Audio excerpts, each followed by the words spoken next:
Commander Jake Morrison sat in his captain's chair on the bridge of the Earthship Valiant. The stars looked calm and peaceful through the main screen. This was supposed to be a simple patrol mission near the edge of human space. Jake had done hundreds of these missions before. Nothing ever happened on patrol runs. "Sir, we're picking up something strange on the sensors," said Lieutenant Amy Collins from her station. She was the ship's science officer and had been with Jake's crew for 3 years. Her voice sounded worried. Jake looked at the readings on his screen. What kind of strange? Energy signatures that don't match any known ship types. They're big. Sir, really big. Amy's fingers moved quickly over her controls. I'm reading at least 12 ships, maybe more. They're coming out of hyperspace. Red alert, Jake called out. The bridge lights changed to a red glow, and warning alarms started ringing throughout the ship. All crew to battle stations. Raise shields and charge weapons. A main screen showed empty space one moment, then suddenly filled with massive black ships. They were unlike anything Jake had ever seen. The alien vessels looked like they were made of dark glass and sharp angles. They moved with deadly grace through space. "Sir, they're surrounding us," reported Petty Officer Ryan Burke from the communications station. He was young but skilled, and Jake trusted his judgment. "We're completely cut off from any escape route." Jake studied the enemy formation. His ship was small and fast, but there were too many of them. The Valiant was designed for patrol. Work, not major battles. Against 12 alien warships, they had no chance in a straight fight. "Try to contact them," Jake ordered. "Maybe we can talk our way out of this." Ryan worked at his station for several minutes. "Sir, they're not responding to any of our signals. They're just waiting." "Waiting for what?" Jake muttered. And the answer came as energy beams erupted from the alien ships. The Valiant's shields flared bright blue as they absorbed the attack. "Shields down to 60%, Amy called out. "These weapons are incredibly powerful. We can't take many more hits like that." Jake gripped the arms of his chair. "Return fire. All weapons." The Valiant's laser cannons and missile tubes unleashed everything they had. The weapons struck the nearest alien ship, but the energy seemed to just bounce off their dark hull. The alien vessel didn't even slow down. "Our weapons aren't doing anything to them," Amy reported. "Their armor is too strong." Another wave of energy beams hit the Valiant. This time, the ship shook violently. Sparks flew from damaged control panels, and the lights flickered. "Shields failing," Amy said. "Hull. Breaches on decks 2 and 3. We're losing life support in the rear sections." Jake knew they were beaten. His small crew had fought bravely, but they were no match for these alien ships. He had to think about keeping his people alive. "Ryan, start destroying our computer files. Make sure they don't get any information about Earth or our defenses." Jake's voice was calm, but inside he felt sick. He was about to lose his ship and maybe his crew.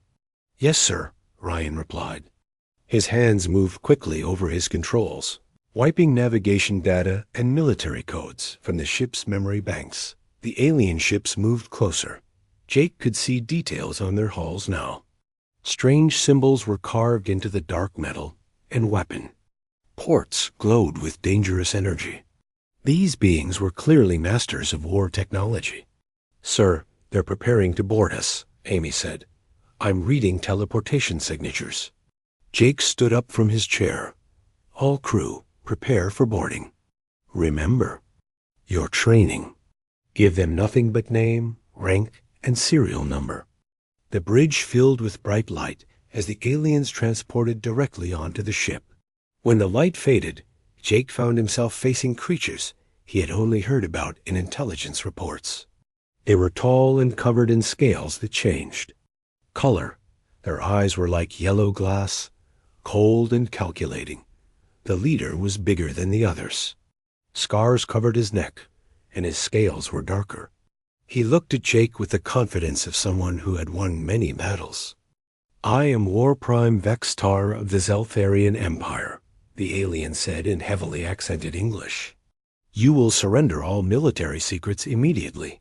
Jake stepped forward, trying to look braver than he felt.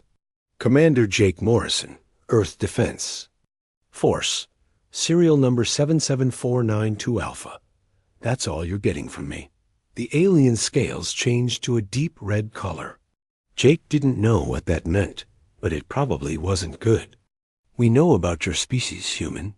You are young and weak. We have broken the will of countless beings across many worlds. You will tell us everything we want to know." "I don't think so," Jake replied. Vextar made a sound that might have been laughter. "Your ship is destroyed. Your crew is captured. You have no hope of rescue. Why continue this pointless resistance?" Jake looked around at his crew. Amy stood straight, despite a cut on her forehead. Ryan was trying to hide his fear, but remained at his post. Even faced with certain capture, his people weren't giving up. "Because that's what humans do," Jake said simply. "We don't quit." The alien leader studied Jake for a long moment. "We shall see about that. Take them to the prison cells. Begin preparation for interrogation." As the aliens led them away, Jake caught Amy's eye. She nodded slightly. She understood. Whatever these creatures planned to do to them, they would face it together. They were humans, and humans didn't break easily. The Valiant continued to drift in space, its lights growing dim. But its crew was still alive, still fighting in their own way. And sometimes that was enough to make all the difference. Jake woke up in a small metal cell. The walls were gray and seemed to move slightly, like they were breathing. The air smelled strange, like chemicals mixed with something rotten. He tried to stand up, but hit his head on the low ceiling. The cell was just a little too small for a human to stand up straight. There was no window and no furniture. Just bare metal walls and a floor that felt cold even through his boots. A thin slot near the bottom of one wall looked like it might be for food. Everything about the cell was designed to make him uncomfortable. Jake sat down and tried to think. The aliens had separated him from his crew, which was standard procedure for interrogation. They would try to break him down mentally before they started asking questions. He had been trained for this, but training was different from the real thing. Hours passed, maybe days. It was hard to tell because the lights in the cell kept changing. Sometimes they were bright white, sometimes dim red, sometimes they flickered on and off rapidly. Jake realized this was meant to mess with his sleep cycle and make him confused. The sounds were worse than the lights. Strange noises came from the walls at random times. Scraping sounds, like claws on metal. High-pitched whines that hurt his ears. Deep rumbling that made the floor vibrate.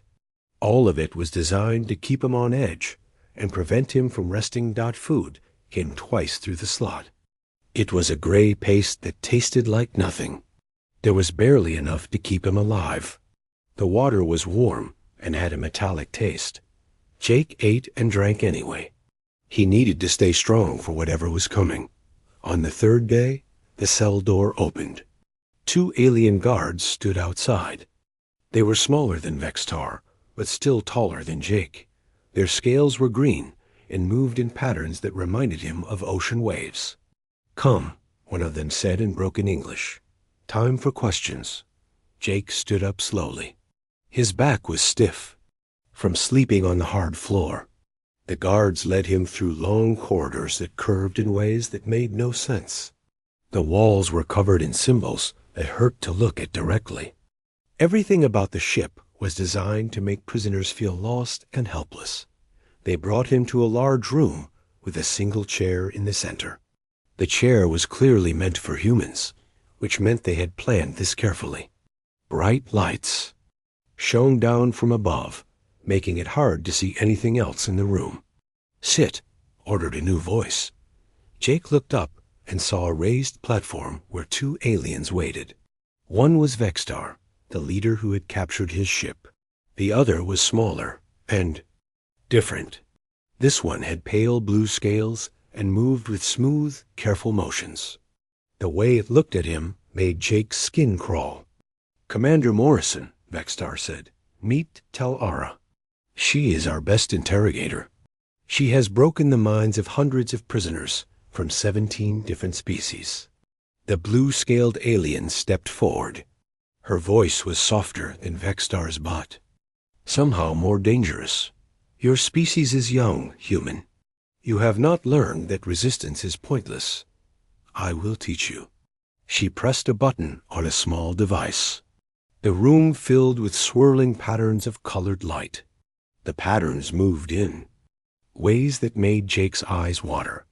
They seemed to pull at his mind, trying to make him focus on them and nothing else. Jake watched the lights for a few seconds, then looked directly at Tel-Ara. "Is this supposed to be doing something?" The alien's scales flickered different colors. Jake guessed this meant she was confused. She touched more buttons on her device. The lights got brighter and started moving faster. Strange sounds joined the light show, low notes that seemed to come from inside his head. "Still waiting for something to happen," Jake said calmly. Tel-Ara's scales changed again. She was clearly not used to her methods failing. She tried different settings on her device. The lights changed colors and patterns. The sounds got louder and more unpleasant. But Jake just sat in his chair and watched like he was at a movie. "Your mind control tricks don't work on humans," Jake told her. "Nice try, though." For the next several hours, Tel-Ara tried everything. She used devices that were supposed to make him afraid, others that were meant to make him sleepy or confused, some that should have made him angry or sad. Each time, Jake responded the same way. "Commander Morrison," she would say, "tell us about Earth's defenses." "Commander Jake Morrison, Earth Defense Force, serial number 77492 Alpha," he would reply. "Where are your military bases?" "Commander Jake Morrison, Earth Defense Force, serial number 77492 Alpha. How many ships does your fleet have?" "Commander Jake Morrison, Earth Defense Force, serial number 77492 Alpha." After each question, Jake gave the same answer. His name, rank, and serial number. Nothing more. No matter what Tel-Ara tried, he stuck to his training. Vexstar watched from his platform, his scales getting darker as time passed. Jake could tell the alien leader was getting frustrated. Their famous interrogator was failing completely. "Perhaps," Vexstar said finally, "we need to try a different approach." Tel-Ara looked embarrassed. Her scales had turned almost white. "His mind is unlike anything I have encountered. These humans do not respond to psychological pressure the way other species do. Then we will use physical methods." Vexstar decided. Jake felt a chill run down his spine. He had hoped they would stick to mind games. Physical torture was much harder to resist, but he had been trained for that too. He would have to endure whatever they did to him. "Before we begin," Jake said, "I have a question for you." Tel-Ara looked surprised. "What? How many humans have you interrogated before me?" The alien scales shifted colors again. "You are the first of your species we have captured." Jake smiled. "That's what I thought. You have no idea what you're dealing with." Vexstar's scales turned dark red. "We have broken warriors from species that have fought wars for thousands of years. Your young race cannot possibly be more resistant than they were." "We'll see about that," Jake said quietly. The guards came forward to take him back to his cell. As they led him away, Jake heard Tel-Ara talking to Vexstar in their own language. Her voice sounded worried. Even though he couldn't understand the words, Jake could tell she was afraid. Back in his cell, Jake sat down and tried to prepare himself for what was coming. Physical torture would be much worse than the mind tricks. But he had one advantage. The aliens didn't know about. Humans had been dealing with pain and suffering for thousands of years. They had learned to endure things that would break other species. The next phase of his interrogation would test that endurance. But Jake was ready. He was human, and humans didn't break easily. The aliens were about to learn that lesson hard. As the lights in his cell began their random pattern again, Jake closed his eyes and thought about his crew. He hoped they were staying strong too. Whatever happened next, they would face it together. That's what humans did. They stood by each other no matter what. Jake had been in his cell for 6 days when the guards came for him again. This time, they didn't speak at all. Their scales were dark colors that Jake was beginning to understand meant anger or determination. They grabbed his arms roughly and pulled him from the cell. The corridors seemed different this time. They walked for longer, taking turns that led deeper into the alien ship. The walls here were darker, and the air felt heavier. Jake could hear sounds that reminded him of screaming, but he tried not to think about what that meant. They brought him to a much larger room than before. This one had multiple levels, with raised platforms and strange machines everywhere. The lighting was dim and red, giving everything a threatening look. In the center of the room, Jake saw something that made his heart stop. His crew was there. Amy Collins was strapped to a metal table. Her uniform was torn, and she had bruises on her face. Ryan Burke was held upright by energy beams that wrapped around his body like glowing rope. Both of them looked tired and scared, but they were alive. "Jake," Amy called out when she saw him. "Don't tell them anything." One of the guards hit her with a metal rod. She cried out in pain, but kept looking at Jake with determined eyes. "Welcome to the main interrogation chamber," Vextar said from a high platform. "I thought you might be more willing to talk when you see what happens to those under your command." Talara stood next to him, holding a device that buzzed with dangerous energy. "This is a neural disruptor. It causes extreme pain without permanent damage. Your crew member will suffer until you give us what we want." Jake felt anger building in his chest. These creatures were going to torture his people, but he couldn't let his emotions control him. He had to think clearly. "What do you want to know?" Jake asked. "The defense codes for your home system," Vextar replied. "The locations of your military bases. The size and capability of your fleet." "I can't give you that information," Jake said. Talara pointed her device at Amy. "Then your friend will pay the price." The device activated with a high-pitched whine. Amy's body went stiff as electricity ran through her. She screamed louder than Jake had ever heard anyone scream. The sound echoed off the walls and seemed to go on forever. Jake watched in horror as his officer writhed in agony. Every instinct told him to give the aliens what they wanted to make it stop. But he knew that would doom millions of people on Earth and the other human colonies. "Stop it," Ryan shouted from his restraints. "Just tell them what they want to know." Jake looked at Amy as the electricity coursed through her body. Her face was twisted in pain, but she was looking right at him. Through gritted teeth, she managed to speak. "Sir, what's the first rule of the EDF Code of Conduct?" Jake felt pride mix with his anger. Even while being tortured, Amy was reminding him of his duty. Never surrender classified information to enemy forces.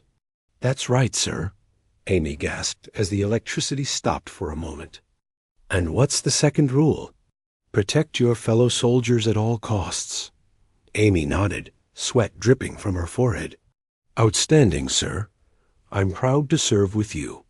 Talara looked confused. "She is choosing to endure pain rather than asking you to save her? This makes no sense." "You don't understand humans," Jake said simply. The alien activated her device again. This time, the electricity was stronger. Amy's back arched as the pain hit her. But instead of begging Jake to give up the information, she started reciting. The Earth Defense Force Oath. I swear to defend Earth and all human colonies, she said through clenched teeth. I will not abandon my post or betray my comrades. Ryan, watching this display of courage, straightened up in his energy restraints.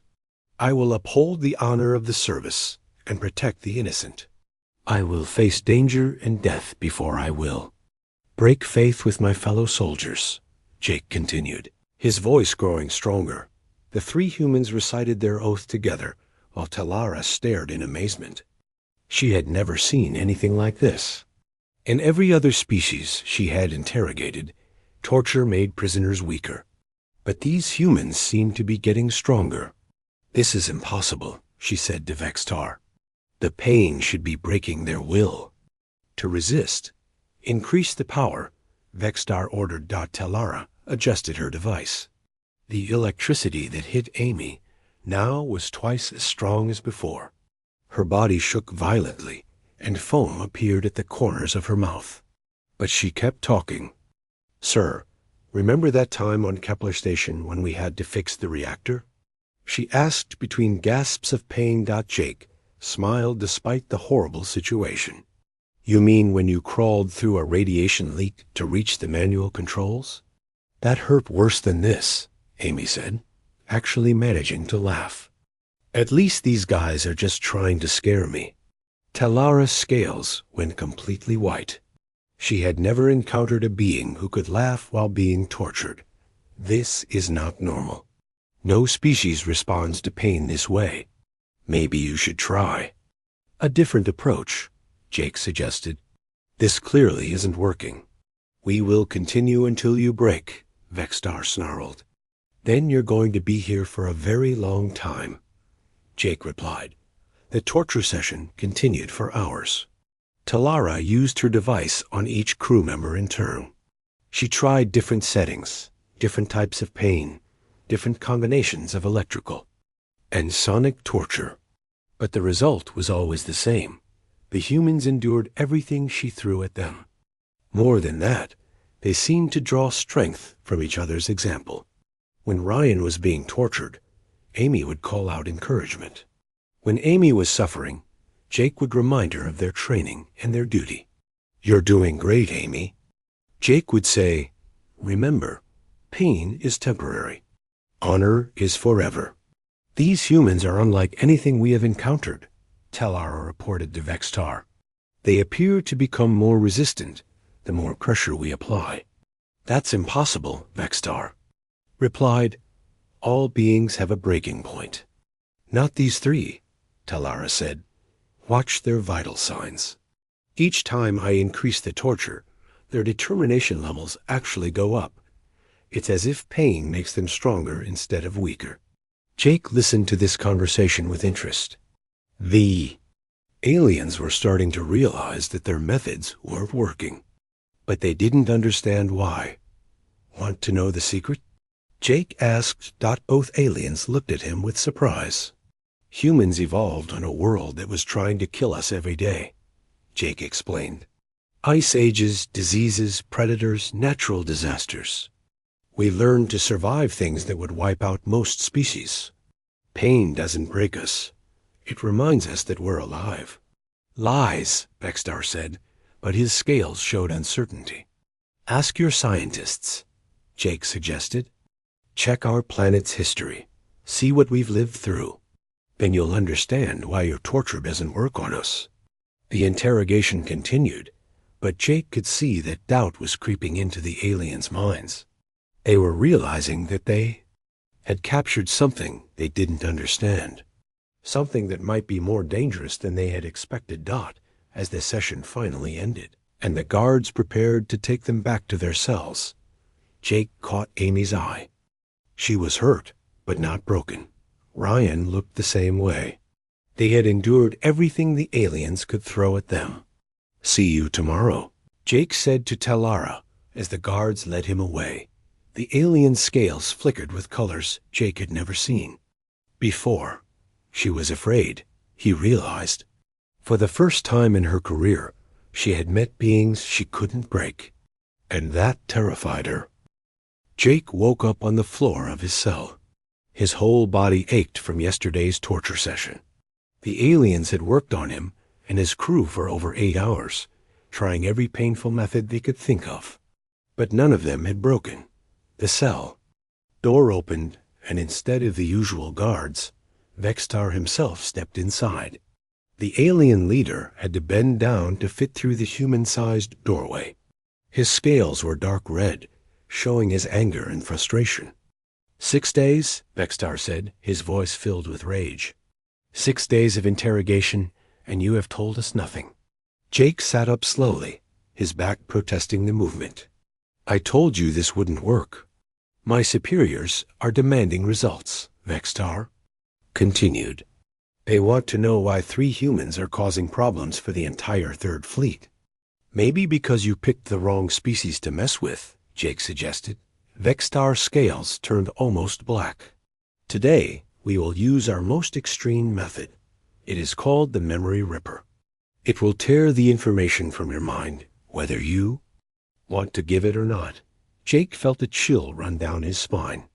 Sounds unpleasant. It is, Vextar said with satisfaction. The device connects directly to your brain. It rips memories from your mind by force. Most subjects die from the pain. Those who survive are left as empty shells. And you're willing to do that just to get some military information? We are at war, human. Information is more valuable than individual lives. Jake studied the alien leader. You know what the difference is between us and you? Enlighten me. We would never do something like that to a prisoner. Even an enemy deserves basic treatment.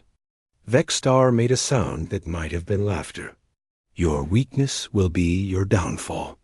We'll see about that, Jake replied. The guards came to take him to the interrogation chamber. This time, the room was different. In the center was a massive machine that looked like a metal spider. It had dozens of thin cables ending in sharp needles. The whole thing hummed with dangerous energy. Amy and Ryan were already strapped to tables nearby.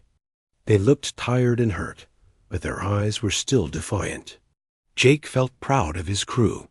They had endured everything the aliens could throw at them. Commander Morrison, Talara said from her platform, this is the Memory Ripper. It has a 97% success rate. What happened to the other 3%? Jake asked. They died during the process, Talara replied coldly. Jake was strapped into the machine. The metal restraints were cold against his skin. The needle tipped. Cables moved closer to his head with mechanical precision. He could feel electrical energy building in the air around him. This is your final chance, Vextar announced. Tell us what we want to know, and we will make your death quick. Commander Jake Morrison, Earth Defense Force, serial number 77492 Alpha, Jake replied. Very well. Activate the device. The needles pierced Jake's skull at dozens of points. Pain exploded through his head like nothing he had ever experienced. It felt like his brain was being torn apart from the inside. He could hear himself screaming, but the sound seemed to come from far away. The machine was designed to force its way into his mind and steal his memories. But something unexpected happened. Instead of breaking down under the assault, Jake's mind seemed to fight back. Every time the device tried to grab a memory, his consciousness resisted. Impossible, Talara said, watching the readings on her instruments. His mind is actively fighting the machine. The Memory Ripper began to spark and smoke. Warning lights flashed on the control panels. The machine was designed to break minds, not to have minds fight back against it. Increase the power, Vextar. Ordered. Sir, the machine is already operating at maximum capacity, a technician reported. If we increase it further, the device might overload. Do it anyway. The technician pressed more buttons. The electricity flowing into Jake's brain doubled in intensity. But instead of breaking his resistance, It seemed to make him stronger. His mind was like a wall that got thicker every time something hit it. "Sir," the technician said, "panic in." His voice, "The memory ripper is overloading. We need to shut it down." "Not until he breaks," Vextar snarled, but it was too late. The machine began to shake violently. Sparks flew from the control panels. The cables attached to Jake's head started to melt from the heat. With a final surge of electricity, the entire device exploded. Jake found himself sitting in the wreckage of the most advanced interrogation device in the Zeltharian fleet. Smoke rose from the destroyed machine around him. His head hurt, but he was completely unharmed. "Sorry about your equipment," he said to the stunned aliens. "I hope you kept the warranty." Talara stared at him with wide eyes. Her scales had turned. Pure white, which Jake now knew meant terror. How is this possible? The memory ripper has never failed before. Maybe it never met a human before, Jake suggested. Vextar's scales were changing colors rapidly, showing his confusion and fear. "What are you?" "I'm a human," Jake said simply. "We don't break. This is impossible," Talara repeated. "No mind can resist the memory ripper. Human minds can," Jake explained. "We've been dealing with mental pressure for thousands of years. War, disaster, loss, pain. We've learned to survive all of it. Your machine couldn't break something that's been strengthened by generations of suffering." Amy and Ryan were looking at their commander with amazement. They had known Jake was strong, but they had never seen anything like this. "Sir," Amy said, "that was incredible." "Just human nature," Jake replied. "We adapt to whatever tries to kill us." The interrogation chamber was silent, except for the crackling of burning electronics. The aliens stood frozen, trying to understand what they had just witnessed. Their most powerful weapon had been destroyed by a single human mind. "Get them out of here," Vextar finally ordered. "Put them back in their cells." As the guards led them away, Jake could hear the aliens talking in their own language. Their voices sounded scared and confused. They had expected to break 3 humans easily. Instead, they had learned something that would change how they thought about humanity forever. Back in his cell, Jake sat down and tried to process what had happened. The memory ripper had been designed to break any mind it encountered, but human minds were different. They had been shaped by a harsh world and a violent history. They didn't break under pressure. They got stronger out. The aliens were about to learn a very important lesson about humans. Some species could be conquered through force. Others could be broken through torture. But humans were different. They thrived on adversity. They grew stronger when challenged, and that made them far more dangerous than any alien race had ever imagined. As Jake closed his eyes and tried to rest, he smiled slightly. Tomorrow, the aliens would have to decide what to do with prisoners. They couldn't break. He was curious to see what they would choose. But whatever they decided, he knew one thing for certain. They would never underestimate humans again. Jake woke up to the sound of arguing voices in the corridor outside his cell. The aliens were speaking in their own language, but he could tell they were upset. Their voices were high-pitched and rapid, which seemed to mean panic in their species. The first time in 7 days, no one came to get him for interrogation. Instead, he heard footsteps going back and forth past his cell. Guards were running around the ship, and he could hear machines beeping urgently in the distance. Hours passed. Jake began to wonder if they had given up on interrogating him. The memory ripper incident had clearly shaken them badly. Maybe they were finally ready to admit that humans couldn't be broken. The cell door opened, and a single guard entered. This one was different from the others. His scales were pale green, and he moved nervously. He seemed young, maybe inexperienced. "You are to come with me," the guard said in broken English. "No restraints, no weapons, just walk." Jake stood up. Surprised, Where are we going? To see the fleet admiral, the guard replied. He wants to talk to you. They walked through the corridors of the alien ship. Jake noticed that many of the crew members stopped what they were doing to stare at him. Their scales showed colors he had never seen before, pale yellows and purples that seemed to indicate fear and confusion. The guard led him to a large room, filled with holographic displays showing star charts and battle plans. In the center sat an alien much older than the others Jake had seen. His scales were dark gray, and scars covered his arms and face. This was clearly a veteran of many wars. I am Fleet Admiral Zikmoth, the alien said in perfect English. Please, sit down. There was a chair clearly meant for humans waiting for him. Jake sat down carefully, wondering what this was about. I have been studying the reports of your interrogation, Zikmoth continued. What I have learned troubles me greatly. How so?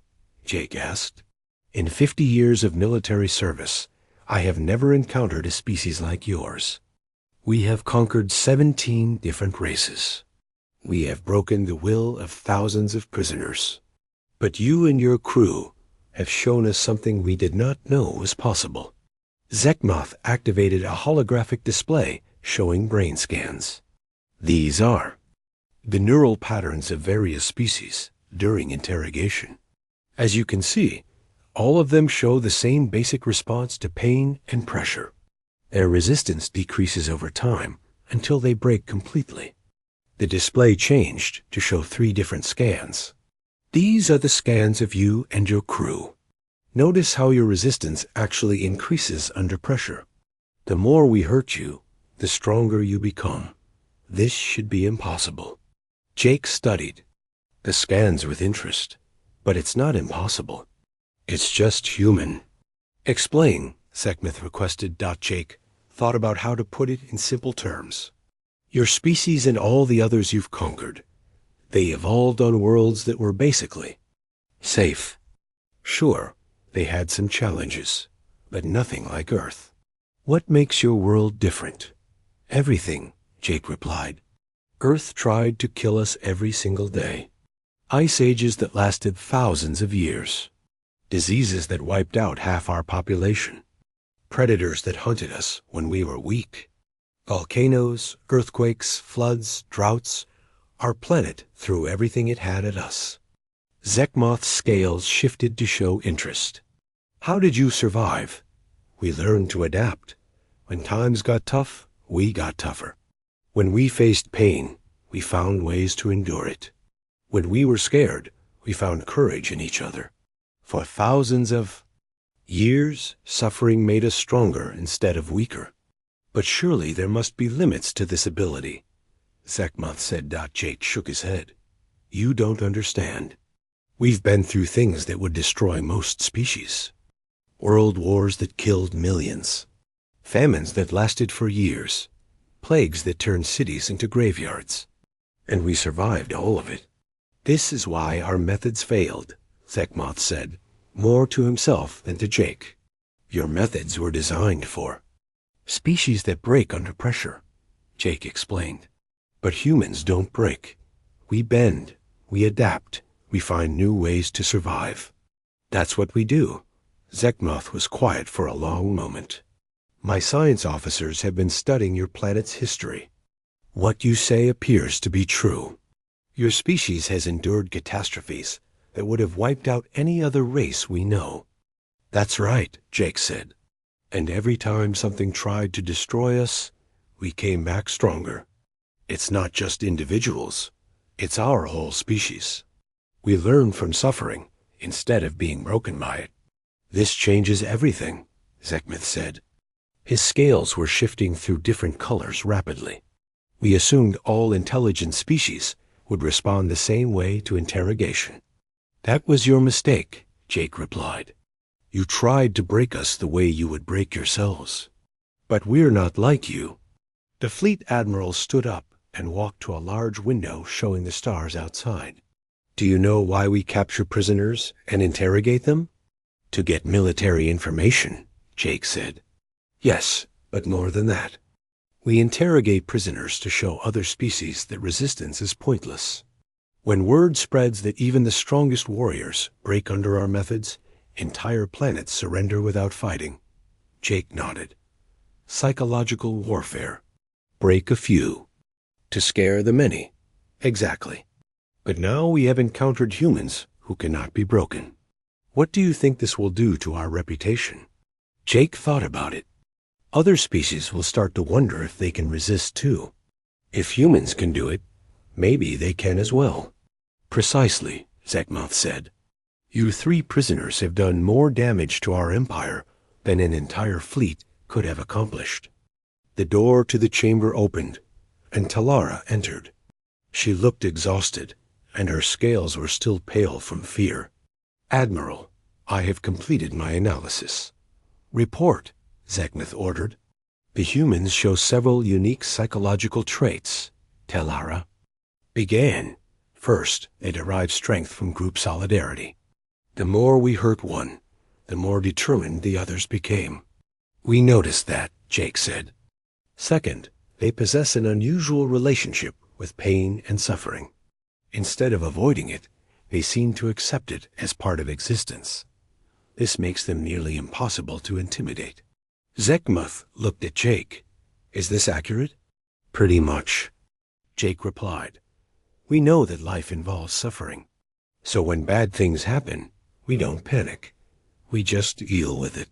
Third, Talara continued, they show remarkable mental flexibility. When one method of resistance failed, they immediately adapted to new approaches. Their minds seem to be constantly evolving. Anything else? Zekmoth asked. Yes, they appear to have a concept they call honor that overrides their survival instinct. They would rather die than betray their principles. Jake smiled. That's probably the most important part. Some things are more important than staying alive. Zekmoth returned to his chair. We are faced with a difficult decision. We cannot extract information from you through torture. We cannot break your will through psychological pressure. Our most advanced devices are useless against your minds. So what are you going to do with us? Jake asked. That is what I am trying to decide, Zekmoth replied. We could execute you, but that would accomplish nothing. We could keep you as prisoners, but you serve no purpose if we cannot interrogate you. Or you could let us go, Jake suggested. And what would that accomplish? Jake leaned forward in his chair.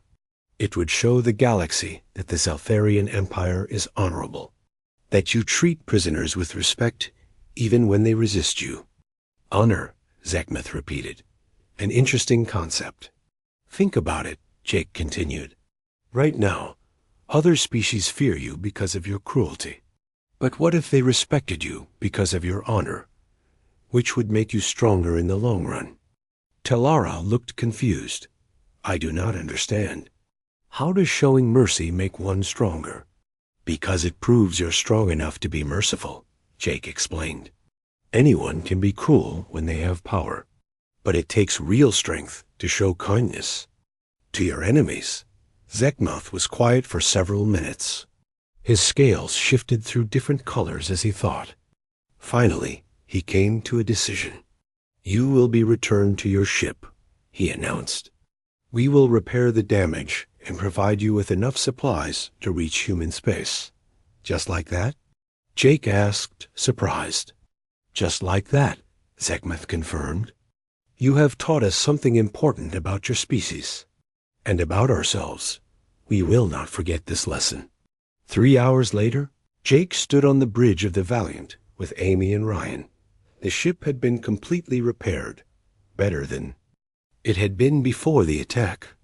The Zeltharian fleet was already moving away, heading back to their own territory. Sir, Amy said, I still can't believe they just let us go. They learned something about humans today, Jake replied. Something that will change how they think. About us forever. What's that? Ryan asked. Jake watched the alien ships disappear into hyperspace. They learned that some species can't be conquered through fear, that some people get stronger when you try to break them, and that sometimes the best way to win a war is not to fight it at all. As the Valiant began its journey home, Jake thought about what had happened. The Zalfarians had tried to break 3 humans and failed completely. In the process, they had discovered something that would change their entire approach to warfare. They had learned that humans were different, that they didn't break under pressure, they thrived on it, that they found strength in suffering and courage in despair. Most importantly, they had learned that interrogating a human was a mistake they would never make again. The galaxy was about to